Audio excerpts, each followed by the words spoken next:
ಭಾರತೀಯ coast guard ಇತ್ತೀಚೆಗೆ ಇರಾನ್ಗೆ ಸಂಬಂಧಿಸಿದ 3 ದೊಡ್ಡ ತೈಲ ಟ್ಯಾಂಕರ್ ಗಳನ್ನ ವಶಪಡಿಸಿಕೊಂಡಿದೆ. ನೀವು ಸ್ಕ್ರೀನ್ ನಲ್ಲಿ ನೋಡ್ತಾ ಇರುವ ಫುಟೇಜ್ ಅನ್ನ ಭಾರತೀಯ ಕೋಸ್ಟ್ ಗಾರ್ಡ್ ಬಿಡುಗಡೆ ಮಾಡಿದ್ದು, ಅದರಲ್ಲಿ ಇರಾನ್ ನ 3 ಹಡಗುಗಳನ್ನ ನೀವು ನೋಡಬಹುದು.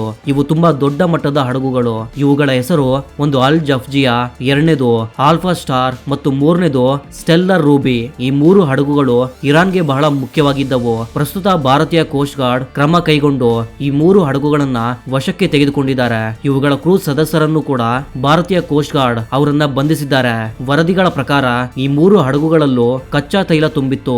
ಹೌದು, ಇವು ಕಚ್ಚಾ ತೈಲದಿಂದ ತುಂಬಿಕೊಂಡಿದ್ದವು. ಈ 3 ಟ್ಯಾಂಕರ್ಗಳು ಸಂಪೂರ್ಣವಾಗಿ ಕಚ್ಚಾ ತೈಲ ತುಂಬಿಕೊಂಡಿದ್ವು ಮತ್ತು ಭಾರತ ಇವುಗಳನ್ನ ತನ್ನ ತೀರ ಪ್ರದೇಶದ ಹತ್ತಿರಕ್ಕೆ ತಂದು ತನಿಖೆ ನಡೆಸ್ತಾ ಇದೆ. ಆದ್ರೆ ನಿಮ್ಗೆ ಪ್ರಶ್ನೆ ಬರಬಹುದು, ಇರಾನ್ ನಮ್ಮ ಸ್ನೇಹಿತ ದೇಶವಲ್ಲವೇ? ನಮ್ಗೆ ತುಂಬಾ ಹತ್ತಿರದ ಸಂಬಂಧ ಇದೆ. ನಾವು ಇರಾನ್ ನಿಂದ ಕಚ್ಚಾ ತೈಲವನ್ನ ಕೂಡ ಖರೀದಿಸ್ತಾ ಇದ್ದೀವಿ. ಹಾಗಾದ್ರೆ ಭಾರತ ಯಾಕೆ ಈ ಕ್ರಮ ಕೈಗೊಂಡಿದೆ? ನಾವು ಅಮೆರಿಕದ ಆದೇಶದ ಮೇರೆಗೆ ಮಾಡ್ತಾ ಇದೀವಾ ಅಥವಾ ಅಮೆರಿಕ ನಮ್ಗೆ ಆದೇಶ ನೀಡಿತಾ? ಇರಾನ್ ನಮ್ಮ ನಿಯಮಗಳಿಗೆ ವಿರುದ್ಧವಾಗಿ ಅವರು ಕಚ್ಚಾ ತೈಲವನ್ನ ಮಾರಾಟ ಮಾಡ್ತಿದ್ದಾರೆ, ಅದಕ್ಕೆ ಇವರನ್ನ ಬಂಧಿಸಿ ಅಂತ ಅಮೆರಿಕ ಭಾರತಕ್ಕೆ ಏನಾದ್ರೂ ಹೇಳಿತಾ? ಈ ಇರಾನ್ ನಮ್ಮ ನಿಷೇಧಗಳನ್ನ ಮೀರಿ ತೈಲ ಮಾರಾಟ ಮಾಡ್ತಾ ಇದೆಯಾ? ಉತ್ತರ ಏನಂದ್ರೆ ಇಲ್ಲ. ನನ್ನ ಅಭಿಪ್ರಾಯದಲ್ಲಿ ನಿಮ್ಮ ತಲೆಯಲ್ಲಿ ಈ ಪ್ರಶ್ನೆಯೇ ಬರಬಾರ್ದು. ಯಾಕಂದ್ರೆ ಭಾರತ ಈ 3 ಹಡಗುಗಳ ಮೇಲೆ ಕ್ರಮ ಕೈಗೊಂಡು ಯಾಕೆ ವಶಪಡಿಸಿಕೊಂಡಿದೆ ಎಂಬ ಪ್ರಶ್ನೆಯೇ ನಿಮ್ಗೆ ಬರಬಾರ್ದು. ಈ ರೀತಿ ಯಾಕೆ ಹೇಳ್ತಾ ಇದ್ದೀನಿ ಅಂದ್ರೆ, ಈ 3 ಹಡಗುಗಳು ಮುಂಬೈ ನಗರದಿಂದ ಕೇವಲ 100 ನಾಟಿಕಲ್ ಮೈಲ್ ದೂರದಲ್ಲಿದ್ದುವು. ಹೌದು, 100 ನಾಟಿಕಲ್ ಮೈಲ್ ದೂರ ಅಂದ್ರೆ ಭಾರತದ ಒಳಗೆ ತೈಲ ತಲುಪಿಸಲು ಬರ್ತಾ ಇದ್ವು. ಅಂದ್ರೆ ಇಲ್ಲೀಗಲ್ ಆಗಿ ತೈಲ ಮಾರಲು ಬರ್ತಾ ಇವೆ. ಆದ್ರೆ ಇಲ್ಲಿ ದೊಡ್ಡ ಸಮಸ್ಯೆ ಏನಂದ್ರೆ, ಭಾರತ ಈಗ ಹಲವು ತಿಂಗಳಿಂದ ಇರಾನ್ ನಿಂದ ತೈಲ ಖರೀದಿ ಮಾಡ್ತಿಲ್ಲ. ಹಾಗಾದ್ರೆ ಈ 3 ಟ್ಯಾಂಕರ್ಗಳು ಭಾರತದ ಇಷ್ಟೊಂದು ಹತ್ತಿರ ಏನ್ ಮಾಡ್ತಾ ಇದ್ವು? ಇವು ತೈಲದ ಜೊತೆಗೆ ಬೇರೆ ಏನನ್ನಾದ್ರೂ ಭಾರತದಲ್ಲಿ ಸ್ಮಗಲ್ ಮಾಡಲು ಬಂದಿದ್ವಾ ಅಥವಾ ಇವುಗಳ ಉದ್ದೇಶ ಬೇರೆ ಏನಾದ್ರೂ ಇತ್ತಾ? ಇದೇ ಕಾರಣಕ್ಕೆ ಭಾರತೀಯ ಕೋಸ್ಟ್ ಗಾರ್ಡ್ ಕೂಡ ಹೇಳಿದ್ದಾರೆ, ಈ 3 ಹಡಗುಗಳು ಭಾರತದ ಇಷ್ಟೊಂದು ಹತ್ತಿರ ಏನು ಮಾಡ್ತಾ ಇದ್ವು ಎಂದು ನಮ್ಗೆ ಆಶ್ಚರ್ಯವಾಗಿದೆ. 3 ಹಡಗುಗಳಲ್ಲೂ ತೈಲದಿಂದ ತುಂಬಿಕೊಂಡಿದ್ವು. ಅದರಿಂದ ನಮ್ಗೆ ಅನುಮಾನ ಬಂದು ಇವು ತೈಲದ ಕಳ್ಳ ಸಾಗಾಣಿಕೆ ಮಾಡ್ತಾ ಇದ್ವು. ಆದ್ದರಿಂದ ನಾವು ಇವುಗಳನ್ನ ಹಿಡಿದುಕೊಂಡಿದ್ದೀವಿ ಅಂತ ಭಾರತದ ಕೋಸ್ಟ್ ಗಾರ್ಡ್ ಹೇಳಿದ್ರು. ಯಾಕಂದ್ರೆ ಇವು ಭಾರತೀಯ ಸಮುದ್ರ ಪ್ರದೇಶಕ್ಕೆ ಪ್ರವೇಶಿಸಿದಾಗ ಭಾರತೀಯ ಪಡೆಗಳು ಅವರನ್ನ ಕೇಳ್ತವೆ, ನೀವು ಇಲ್ಲಿ ಯಾಕೆ ಬಂದಿದ್ದೀರಿ? ಏನನ್ನ ಮಾಡೋದಕ್ಕೆ ಬಂದಿದ್ದೀರಿ? ನಿಮ್ಮ ಬಳಿ ಯಾವ್ದಾದ್ರು ಡೆಲಿವರಿ ಇದೆಯಾ? ಯಾವ್ದಾದ್ರು ಸಾಮಾನನ್ನ ತರ್ತಾ ಇದ್ದೀರಾ ಅಥವಾ ಸಾಮಾನನ್ನ ತೆಗೆದುಕೊಂಡು ಹೋಗೋದಕ್ಕೆ ಬಂದಿದ್ದೀರಾ? ಹಾಗಾದ್ರೆ ದಾಖಲೆಗಳನ್ನ ತೋರಿಸಿ ಅಂತ ಕೇಳಿದ್ರು. ಆದ್ರೆ ಅವರ ಬಳಿ ಅಂತಹ ಯಾವುದೇ ಪರ್ಮಿಷನ್ ಅಥವಾ ದಾಖಲೆಗಳು ಇರಲಿಲ್ಲ. ಆದ್ದರಿಂದ ನಾವು ಕ್ರಮ ಕೈಗೊಂಡು ಇವುಗಳನ್ನ ಸೀಜ್ ಮಾಡಿದ್ದೀವಿ.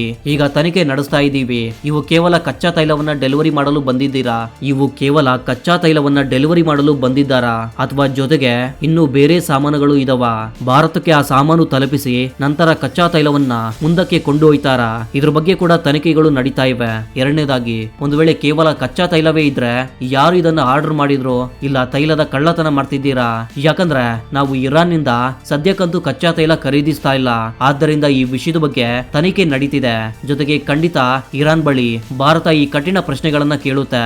ಆದ್ದರಿಂದ ಕೆಲವರು ಹೇಳ್ತಿದ್ದಾರೆ, ನಾವು ಅಮೆರಿಕದಂತೆ ಕ್ರಮ ಕೈಗೊಂಡಿದ್ದೀವಿ, ಅಮೆರಿಕದ ಆದೇಶದ ಮೇರೆಗೆ ಹಡಗುಗಳನ್ನ ವಶಕ್ಕೆ ತೆಗೆದುಕೊಂಡಿದ್ದೀವಿ ಎಂದು ಕೆಲವರು ಹೇಳ್ತಿದ್ದಾರೆ. ಅದು ಸಂಪೂರ್ಣ ತಪ್ಪು. ಯಾಕಂದ್ರೆ ಇದು ಕಳ್ಳ ಸಾಗಾಣಿಕೆ ಜೊತೆಗೆ ಸಂಬಂಧಿಸಿದ ವಿಷಯ. ಕೇವಲ ಕಳೆದ ಒಂದು ದಶಕದ ಬಗ್ಗೆ ಮಾತನಾಡಿದ್ರು ನಮ್ಮ ಹಿಂದೂ ಮಹಾಸಾಗರ ಕಳ್ಳ ಸಾಗಾಣಿಕೆಗೆ ಸ್ವರ್ಗವಾಗಿದೆ.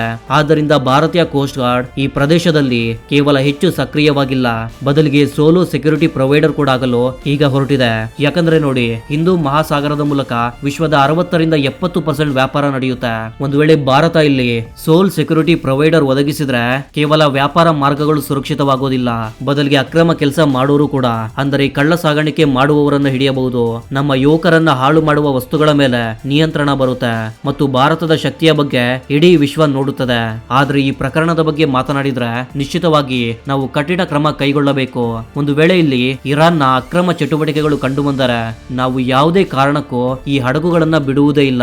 ಯಾಕಂದ್ರೆ ಇವು 3 ಅಕ್ರಮವಾಗಿ ಬಂದಿವೆ. ಯಾವುದೇ ದಾಖಲೆ ಇಲ್ಲದೆ ಇದ್ರೆ ಅವರನ್ನ ಬಿಡುವುದರಲ್ಲಿ ಅರ್ಥವೇ ಇಲ್ಲ. ಒಂದು ವೇಳೆ ಇವುಗಳಲ್ಲಿ ಅಕ್ರಮ ವಸ್ತುಗಳು ಕಂಡು ಬಂದರೆ ಇರಾನ್ ವಿರುದ್ಧ ಕಠಿಣ ಕ್ರಮಗಳನ್ನು ತೆಗೆದುಕೊಳ್ಳಲು ನಾವು ಹಿಂಜರಿಯಬಾರದು.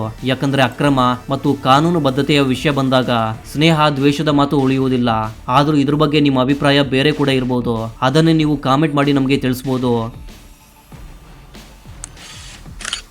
ಇತಿಹಾಸದಲ್ಲಿ ಯಾವುದೇ ದೇಶಕ್ಕೂ ಇಂತಹ ಚಿಕಿತ್ಸೆ ನೀಡಲಾಗಿಲ್ಲ ಎಂದು ಹೇಳಬಹುದು. ಭಾರತ ಇಂದು ತುರ್ಕಿಯನ್ನ ಹಾಗೆ ಮಾಡ್ಬಿಟ್ಟಿದೆ. ಅಂದರೆ ತುರ್ಕಿ ಈಗ ನೋವಿನಲ್ಲಿದೆ ಅಥವಾ ಯಾರಿಗೂ ಸಹ ತನ್ನ ನೋವನ್ನು ಹೇಳಿಕೊಳ್ಳಲು ಆಗ್ತಿಲ್ಲ. ಭಾರತ ಅದನ್ನ ಅಂತಹ ಸ್ಥಿತಿಗೆ ತಂದಿದೆ. ಇಲ್ಲಿ ನಿಜ ಏನಂದ್ರೆ ತುರ್ಕಿಯ ಸರ್ಕಾರ ಏನು ಮಾಡಲು ಸಾಧ್ಯವಿಲ್ಲ. ಆದ್ರೆ ಅಲ್ಲಿನ ಮಾಧ್ಯಮ ಸಂಸ್ಥೆಗಳು ಭಾರತದ ಮೇಲೆ ತಮ್ಮ ಕೋಪವನ್ನ ವ್ಯಕ್ತಪಡಿಸ್ತಾ ಇವೆ. ಅಲ್ಲಿನ ಪತ್ರಕರ್ತರು ಯುರೋಪ್ನ ತಲೆ ಮೇಲೆ ಏರಿ ಬಿಟ್ಟಿದ್ದಾರೆ ಮತ್ತು ಎಲ್ಲಾ ರೀತಿಯ ವಿರೋಧ ಸೂಚಿಸಿದ್ದಾರೆ. ಆದ್ರೆ ಸರ್ಕಾರ ಬಯಸಿದರೂ ಏನು ಮಾಡಲು ಸಾಧ್ಯವಿಲ್ಲ. ಭಾರತ ಅಂತಹ ಚಿಕಿತ್ಸೆಯನ್ನ ಮಾಡಿದೆ. ಆದ್ರೆ ಏನಾಗಿದೆ ಎಂದು ನಾನು ವಿವರವಾಗಿ ತಿಳಿಸ್ತೀನಿ. ಇತ್ತೀಚಿನ ದಿನಗಳಲ್ಲಿ ನೀವು ತಿಳಿದಿರುವಂತೆ ಭಾರತ ಮತ್ತು ಯುರೋಪಿಯನ್ ಯೂನಿಯನ್ ನ ನಡುವೆ ಒಂದು ವಾಣಿಜ್ಯ ಒಪ್ಪಂದ ಅಂದ್ರೆ FTA ಆಗಿದೆ. ಈ ವರ್ಷದ ಅಂತ್ಯದ ವೇಳೆಗೆ ಯುರೋಪಿಯನ್ ಪಾರ್ಲಿಮೆಂಟ್ ಮತ್ತು ಭಾರತದ ಸಂಸತ್ತು ಇದನ್ನ ಅನುಮೋದಿಸ್ತಾ ಇದೆ. ನಂತರ ಇದು ಅಮಲಿಗೆ ಬರುತ್ತೆ. ಆದ್ರೆ ಇದು ಅಮಲಿಗೆ ಬಂದ ನಂತರ ಅತ್ಯಂತ ನೋವಾಗೋದು ತುರ್ಕಿಗೆ. ಇಲ್ಲಿ ತುರ್ಕಿಗೆ ನೋವು ಯಾಕಂದ್ರೆ ತುರ್ಕಿ ಯುರೋಪಿಯನ್ ಯೂನಿಯನ್ಗೆ ಸೇರಲು ಬಯಸುತ್ತೆ. ಆದ್ದರಿಂದ ಯೂರೋದ ಪ್ರಯೋಜನ ತುರ್ಕಿಗೆ ಸಿಗುತ್ತೆ. ಅದರ ಆರ್ಥಿಕತೆಗೆ ಯುರೋಪಿಯನ್ $1 ಬಿಲಿಯನ್ ಪ್ಯಾಕೇಜ್ಗಳು ಸಿಗಬಹುದು. ಅಂದರೆ ತನ್ನನ್ನು ತಾನು ಏಷ್ಯಾದಿಂದ ಯುರೋಪಿಯನ್ ದೇಶವನ್ನಾಗಿ ಮಾಡಿಕೊಳ್ಳುವ ಪ್ರಯತ್ನದಲ್ಲಿದೆ. ಪಾಕಿಸ್ತಾನದ ಪ್ರಾಣ ಸ್ನೇಹಿತ ತುರ್ಕಿ ಇದಕ್ಕಾಗಿ ಹಲವು ಕ್ರಮಗಳನ್ನು ತೆಗೆದುಕೊಂಡಿದೆ. ಉದಾಹರಣೆಗೆ ಯುರೋಪಿಯನ್ ಯೂನಿಯನ್ ಅನ್ನ ಮೆಚ್ಚಿಸಲು ಅವರೊಂದಿಗೆ ಕಸ್ಟಮ್ ಯೂನಿಯನ್ ಸಹಿ ಮಾಡಿದೆ.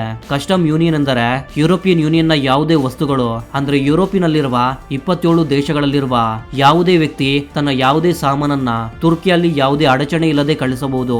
ಅದರ ಮೇಲೆ ಯಾವುದೇ ನಿಯಂತ್ರಣ ಇಲ್ಲ. ಇದು ಬಹಳ ದೊಡ್ಡ ಸೌಲಭ್ಯ. ಯುರೋಪ್ನೊಂದಿಗೆ ತುರ್ಕಿ ಕಸ್ಟಮ್ ಯೂನಿಯನ್ ಸಹಿ ಮಾಡಿಕೊಂಡಿದೆ. ಆದ್ರೆ ಈಗ ಇದೇ ಅದರ ಅತಿ ದೊಡ್ಡ ಸಮಸ್ಯೆಯಾಗಿ ಬದಲಾಗಿದೆ. ಯಾಕಂದ್ರೆ ಯುರೋಪಿಯನ್ ಯೂನಿಯನ್ ಭಾರತದೊಂದಿಗೆ ಫ್ರೀ ಟ್ರೇಡ್ ಅಗ್ರಿಮೆಂಟ್ ಅನ್ನ ಮಾಡ್ಕೊಂಡಿದೆ. ಇದರ ನಂತರ ಭಾರತ ತುರ್ಕಿಯೊಳಗೆ ಯಾವುದೇ ಸಾಮಾನನ್ನ ಮಾರಾಟ ಮಾಡಬಹುದು. ಎಷ್ಟು ಬೇಕಾದ್ರೂ ಎಷ್ಟು $1 ಬಿಲಿಯನ್ ಸಾಮಾನನ್ನ ಬೇಕಾದ್ರೂ ತುರ್ಕಿಯ ಮಾರುಕಟ್ಟೆಯಲ್ಲಿ ಮಾರಬಹುದು.